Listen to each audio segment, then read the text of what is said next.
Bismillahirrahmanirrahim. Assalamualaikum warahmatullahi wabarakatuh. Perkenalkan, saya Dr. Ninil Elvira FPD dengan nomor daftar hadir 21 peserta Latsar Angkatan 3 tahun 2024. Saya sekarang sebagai CPNS yang mengisi formasi lektor pada program studi bimbingan konseling di Universitas Jambi. Saya pada kali ini akan membagikan beberapa pengalaman menarik saya selama mengikuti Latsar online yang ada di LMS Kolabjar dengan panitianya adalah BKPSDM Lubuk Linggau. Saya sebagai seorang peserta Latsar mendapatkan banyak materi yang sama sekali belum saya ketahui pada waktu-waktu sebelumnya. Dimulai dari tugas sebelum Latsar. Tugas sebelum Latsar itu adalah membaca beberapa modul serta menonton video-video yang berkaitan dengan materi-materi yang akan dipelajari selama Latsar online berlangsung. Materi itu dimulai dari agenda 1, yaitunya mengenai wawasan kebangsaan dan nilai-nilai bela negara. Di mana pada agenda 1 ini dengan materi tersebut sehingga menumbuhkan rasa cinta kita sebagai seorang PNS terhadap tanah air serta nusa dan bangsa, serta bagaimana perwujudan nilai-nilai Pancasila dalam kehidupan sehari-hari. Kemudian lanjut pada agenda yang kedua, yaitu agenda dengan materi core value ASN yang disingkat dengan berakhlak. Nah, core value yang menjadi landasan bagi seorang ASN atau PNS dalam bertindak dalam kehidupan sehari-hari, apakah itu di tempat bekerja, bahkan sampai pada kehidupan masyarakat umum yang cakupannya cukup luas. Dilanjutkan pada agenda 3, yaitunya agenda Smart ASN dan Manajemen ASN. Nah, pada Smart ASN itu berkaitan dengan bagaimana seorang ASN itu memahami fungsi-fungsi digitalisasi, kemudian bagaimana ASN itu etikanya dalam berdigitalisasi, karena memang pada saat sekarang ini dunianya sudah serba digital seperti itu. Nah, kemudian agenda mata pelatihan berikutnya pada agenda 3 ini adalah manajemen ASN. Nah, bagaimana manajemen ASN ini kaitannya adalah menjelaskan kedudukan, hak, serta kewajiban yang tidak ketinggalan adalah kode etik ASN. Nah, bagaimana di dalam agenda ini mempelajari hal-hal yang demikian, sehingga memang kita sebagai seorang ASN itu mempunyai pedoman dalam bertindak dan bertanduk mulai dari agenda 2 sampai pada agenda 3 yang menjadi mata pelatihan.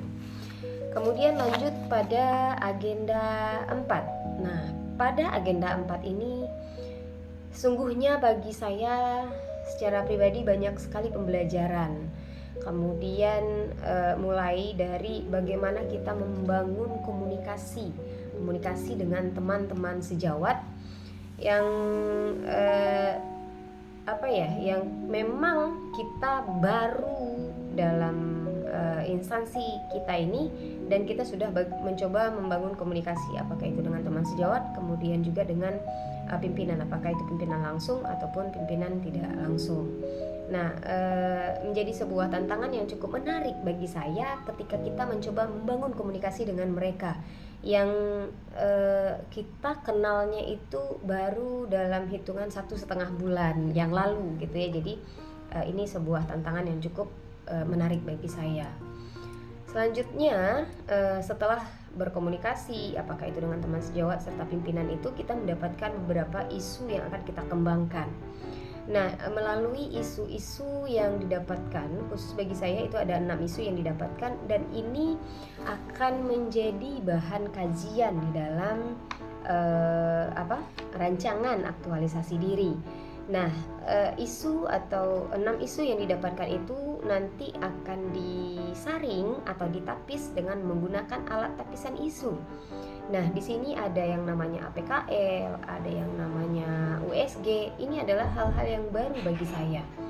Kemudian selain tapisan isu itu, nanti kita juga akan mencari penyebab dari isu itu, kenapa terjadi isu itu. Nah, sehingga tadi setelah ditapis kita mendapatkan satu core satu isu yang akan kita kembangkan di dalam rancangan aktualisasi diri. Nah, isu itu kita lihat penyebabnya dengan menggunakan fishbone. Nah, ini adalah bagaimana kita melihat penyebab-penyebab dari isu tersebut. Nah, setelah kita dapatkan isu, kemudian penyebab isu, tentunya kita akan memberikan gagasan-gagasan kreatif untuk menyelesaikan isu tersebut.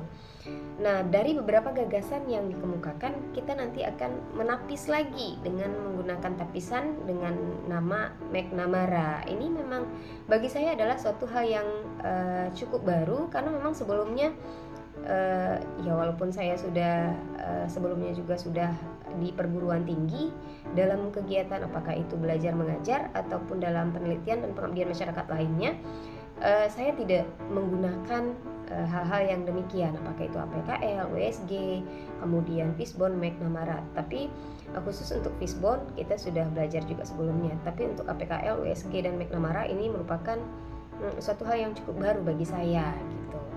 Nah, sampai pada akhirnya proposal rancangan aktualisasi itu jadi, dan alhamdulillah sudah diseminarkan. Nah, pada seminar itu ada hal yang cukup menarik juga yang saya dapatkan. Kemudian ada pengalaman-pengalaman baru juga yang baru di saat itu saya dapatkan. Nah, ada hal menarik bagi saya yang ingin saya bagikan. Jujur, agenda 1-3 itu tidak terlalu menantang. Ya, maksudnya tidak ada tantangan yang cukup menantang bagi saya sebagai seorang peserta latsar. Nah, ya apakah dari segi materi atau dari segi tugas-tugasnya itu tidak terlalu butuh waktu dan tenaga yang terkuras begitu ya. Namun pada agenda 4 bukan berarti tenaganya terkuras, tidak, tapi ada hal yang menantang, ada hal yang baru, karena memang ada limit waktu, kemudian ada target yang harus kita capai pada agenda 4 ini begitu. Jadi banyak hal baru yang saya dapatkan lebih pada agenda 4. Walaupun agenda 1, 2, 3 ada, tetapi tidak terlalu banyak yang saya dapatkan seperti pada agenda 4, seperti itu. Mungkin demikian saja penyampaian dan berbagi pengalaman saya selama latsar online dalam waktu lebih kurang 1 bulan terakhir ini. Terlebih dan terkurang saya mohon maaf. Assalamualaikum warahmatullahi wabarakatuh.